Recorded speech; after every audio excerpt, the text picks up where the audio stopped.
नमस्कार साथियों, मैं एडवोकेट विनय पांडे इलाहाबाद अपने गांव से लाइव हूं। जौनपुर में जो है हमारा एक गांव है, मछलीशहर तहसील है जो है। मैं इस समय गांव में हूं और 6800 की जैसे कि जो है जो सुनवाई थी लखनऊ बेंच में जो है पूर्ण हो चुकी है और रिटर्न सबमिशन का जो दौर है, सब लोग अपना दाखिला कर रहे हैं। चूँकि जज साहब ने कोई आर्डर में ऐसा कुछ मेंशन नहीं किया था कि 1 हफ्ते के अंदर जो है या विदिन 1 वीक या कुछ भी, तो इसलिए जो है अभी तक रिटर्न सबमिशन दाखिल हो रहा है। फ़िलहाल अब शीतकालीन छुट्टियां हो जाएंगी और जो है उसमें जो है जज साहब अपना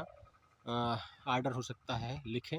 संभावना ये है कि जो है कम से कम 1 महीने तो जज साहब ले ही सकते हैं जजमेंट लिखने में। तो कहीं न कहीं मेरा एक अपना मत है कि जो है कि 30 जनवरी तक के आसपास, 15 जनवरी से 30 जनवरी के आसपास जो है जज साहब इस पे फैसला दे सकते हैं। ये मेरा निजी विचार है और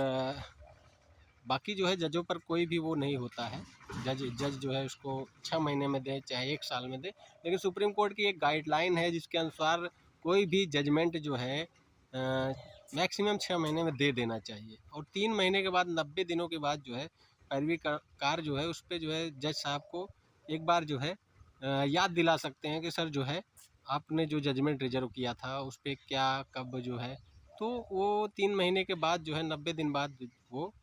कुछ ना कुछ क्लू दे सकते हैं कि हाँ हम इस दरमियान दे सकते हैं। लेकिन आम तौर पे 6 महीने तक जो है जजमेंट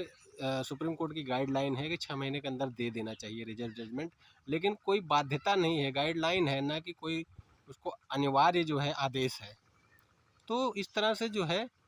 ये मान के चलिए, मेरा मत है कि 30 जनवरी तक जो है 15 से 30 जनवरी तक दे सकते हैं जज जज साहब, क्योंकि उनके पास तमाम बेंच मैटर जो है और पीआईएल वगैरह 2018 से 2022 तक के इस समय लिस्ट हो रहे थे जो उनको चीफ जस्टिस ने दिए थे जो है। तो वो बता रहे थे कि हमारे पास कई बेंच हैं, इसको हम जल्दी निस्तारित करना चाहते हैं और इसीलिए वो रिटर्न सबमिशन दाखिल करने के लिए कहा है। हम लोगों की तरफ से भी हमारे विनय कुमार पांडे एंड अदर्स और शिवम पांडे एंड अदर्स वाली याचिका दोनों के अधिवक्ता जो है इंद्रमणि पांडे जी थे, जिन्होंने अपना रिटर्न सबमिशन दाखिल कर दिया है और उसमें हम लोगों ने वो सारे पॉइंट दिए हैं जो कि कोर्ट में उठाए थे उत्तर प्रदेश लोक सेवा आयोग वाली चाहे बात हो, चाहे जो है वो सारे आर्डर प्रदीप कुमार का जजमेंट हो या फिर जितेंद्र कुमार का जजमेंट हो। जितेंद्र कुमार का जो सुप्रीम कोर्ट ने कहा था कि खाली एज रिलैक्सेशन और फीस कंसेशन के अलावा कुछ नहीं दिया जा सकता है। तो ये सारी चीज़ें हम लोगों ने रिटर्न सबमिशन में दाखिल किया है और आर्टिकल 32 का भी जो है उसमें हवाला दिया गया, जो केस गया था जिसमें सुप्रीम कोर्ट ने कहा था कि इस 69,000 से एक भी पोस्ट ज़्यादा नहीं किया जा सकता है। उसका जिक्र इसलिए किया गया है कि चूँकि आर्टिकल 32 के तहत वो गया था तो उस पर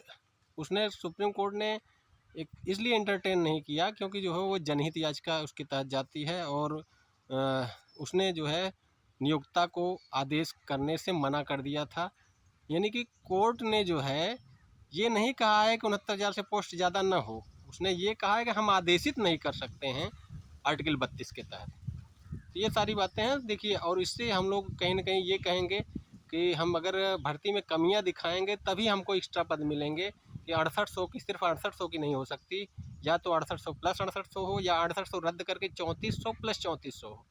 या फिर 6800 प्लस याचिकाकर्ताओं का हो। ये सारी बातें देखिए जो है याचिकाकर्ताओं की बात रिटर्न सबमिशन में नहीं की जाती क्योंकि हम मजबूर करेंगे कि ये भर्ती पूरी गलत ढंग से हुई है, तब कोर्ट खुद बाध्य होगा कि कैसे जज मतलब उनको हम लोगों को रिलीफ दिया जाए।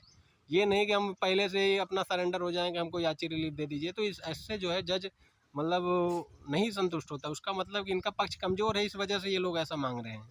तो इसलिए जो है कुछ लोग कहते हैं नहीं याची रिलीफ की बात की जाए, याची रिलीफ ऐसे बात नहीं होती, जज खुद फैसला करता है। आप भर्ती की खाली कमियां गिनाओगे कि ये कमियां हैं, अगर भर्ती सही ढंग से होती तो निश्चित रूप से हम नियुक्ति इसमें प्राप्त कर चुके होते,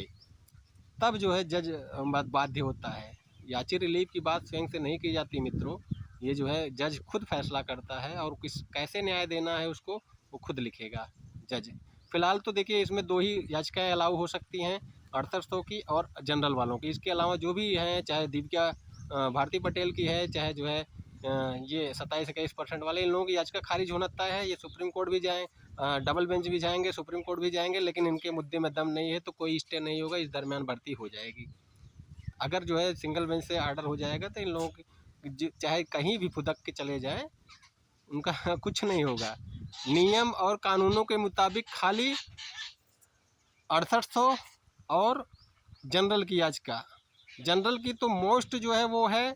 अलाउ होनी चाहिए 6800। अगर 6800 से अधिक हमारी पोस्टें जो है नुकसान हुई हैं तो अगर रिविजिट किया जाएगा, 2-3 हज़ार सीटें हमारी एक्स्ट्रा निकलेंगी 6800 को रद्द करने के बाद भी 2-3 हज़ार, तो हम लोगों को उस पर जो है मेरिट गिरा के भर्ती हो सकती है या फिर उस पर याचिकाकर्ताओं को रिलीफ होगा, क्या होगा ये कोर्ट तय करेगी। लेकिन देखिए यही दो हैं जो कि एक एमआरसी के कारण नुकसान हुआ है,